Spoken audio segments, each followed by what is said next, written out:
FII கிட்டேயோ DI கிட்டேயோ ஒரு stock ஒரு ஒரு கணிசமான பர்சன்டேஜ் இருந்தது அப்படின்னாலே அது ஒரு நல்ல ஸ்டாக், அது சந்தேகமே கிடையாது.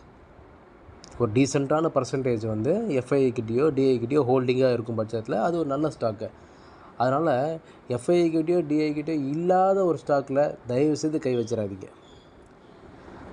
இப்போது இந்த ஸ்டாக்கில் நம்ம கவனிக்க வேண்டியது என்ன அப்படின்னு பார்த்தீங்கன்னா, இந்த ஒரு கடந்த ஒரு 6-7 வருஷம் எப்படி இருக்குது அப்படிங்கிறத இந்த ஹோல்டிங் பேட்டர்ன் எப்படி இருக்குன்றத இப்போ செக் பண்ணலாம்.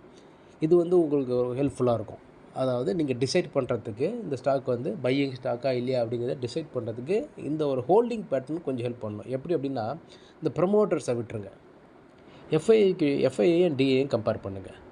எஃப்ஐஐ பார்த்தீங்க அப்படின்னா மார்ச் 20 அதாவது 2017 அதில் பார்த்தீங்க அப்படின்னா 28.43, அதுக்கப்புறம்